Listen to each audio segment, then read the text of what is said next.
low-tech solutions to high-tech problems. Car makers put a great deal of exertion into guaranteeing your new vehicle turns out of their processing plants with an unblemished paint job.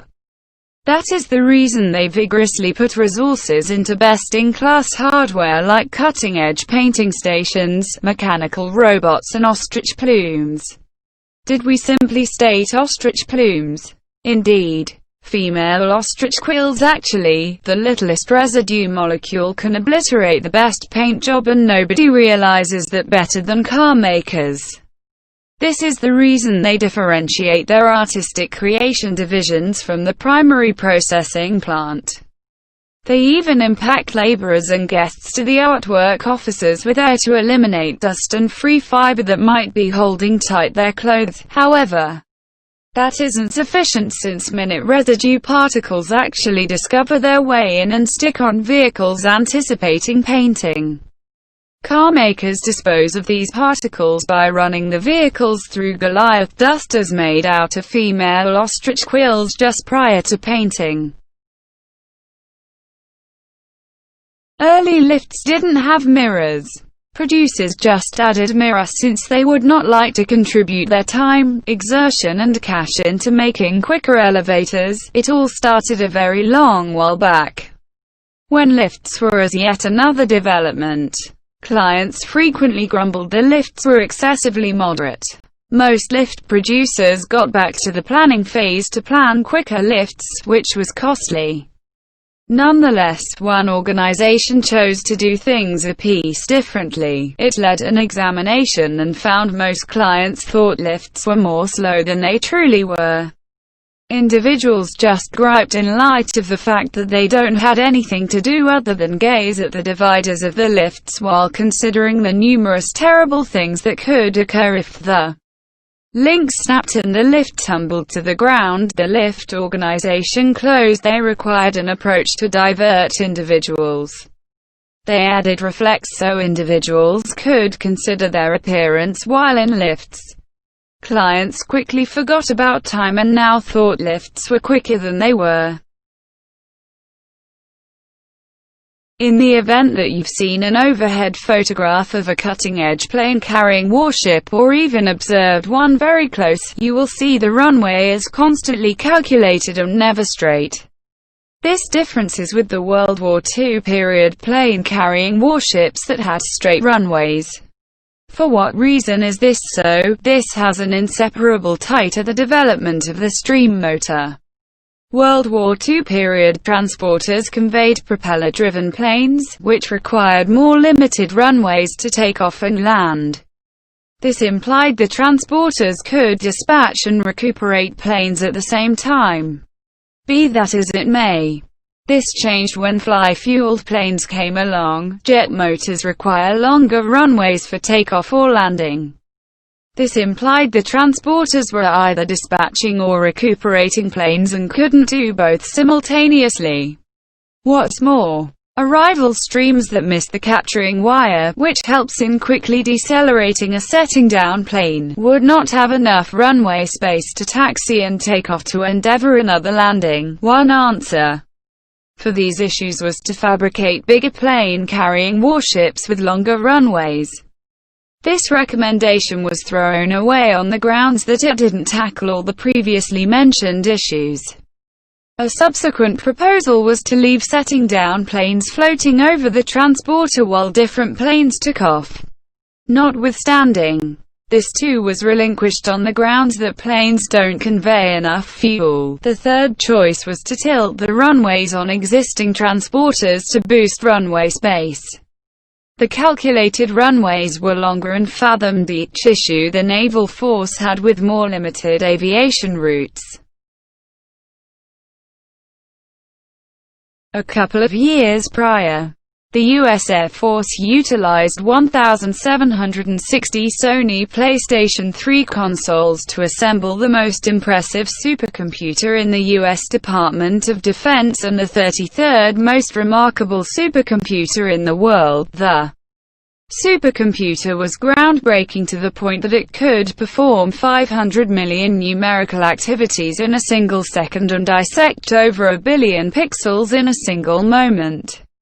The Air Force utilized it to deal with high-goal satellite pictures, recognize indistinct items in space, and examination into counterfeit intelligence. A PlayStation 3 expense $400 each at the time the Flying Corps fabricated the supercomputer, while a comparable part from a genuine PC cost around $10,000.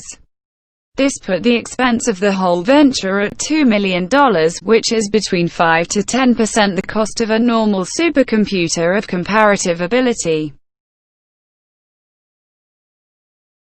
A periscope is one of the characterizing highlights of a submarine. It's that tube-like instrument submariners use to see above water while lowered.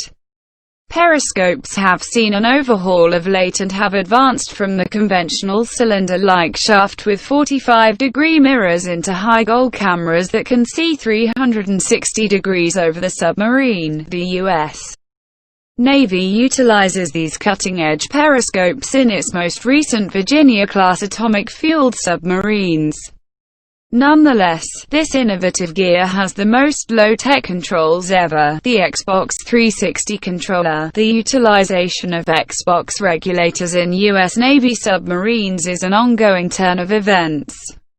Until a couple of years prior, the naval force controlled its computerized periscopes with $38,000 joysticks.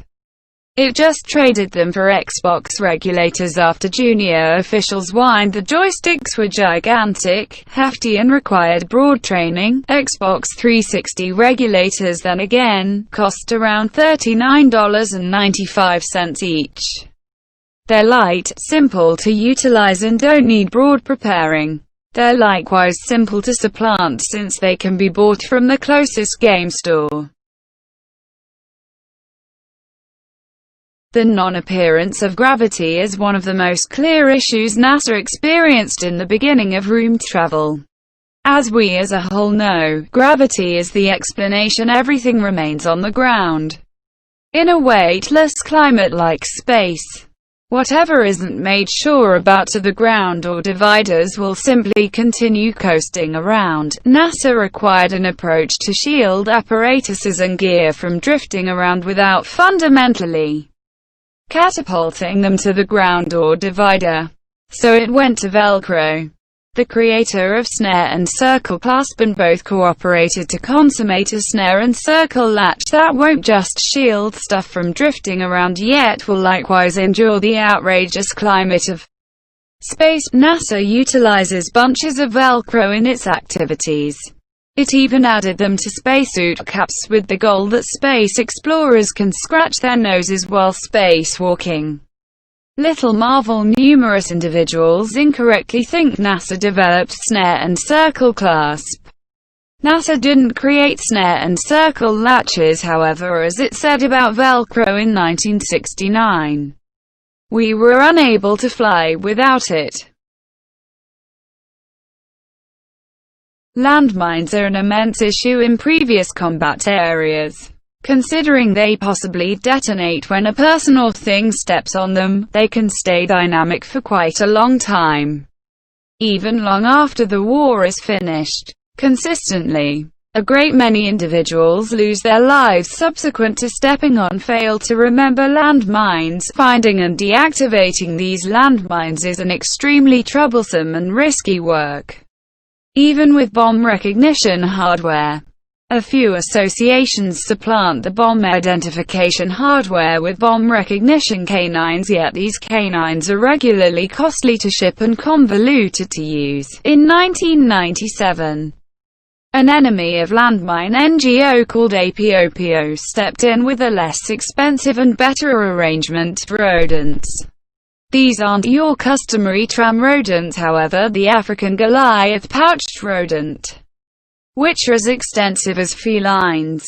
The rodents have horrible vision, however amazing feeling of smell, which they use to distinguish the TNT in the landmines. African Goliath pouched rodents are quicker and better than people and canines. A rodent will cover 2,000 square feet in only 20 minutes. A human furnished with bomb indicators will cover similar distance in 4 days. The rodents are likewise light enough to stroll over landmines without setting off them. APOPO's rodents have recognized more than 13,200 landmines in a few nations up until this point. A couple of years prior, the world experienced one of the most noticeably terrible ransomware assaults ever observed. WannaCry, as it was called, contaminated more than 300,000 PCs in 150 nations. The infection kept proprietors out of their PCs and trained them to pay many dollars in Bitcoin as ransom. WannaCry kept assaulting the world until a man distinguished as Malware Tech purchased an area name. Area names are not costly.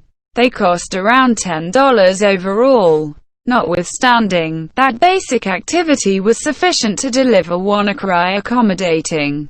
It right away prevented spreading and eliminated itself from each PC it had tainted. How did this happen? This happened on the grounds that Malware Tech misused something very similar that made WannaCry effective. Not at all like ordinary infections.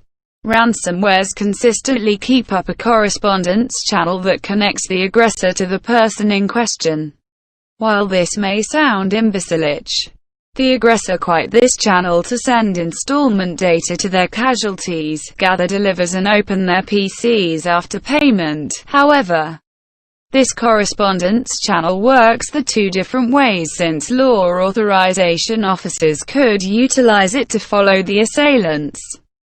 Aggressors counter this by building off buttons into their infection. This permits them to close down their infections the second they presume they're being tracked. For WannaCry, that off button was a space name. The assailants customized the infection to check the web for an unregistered space name it stretches.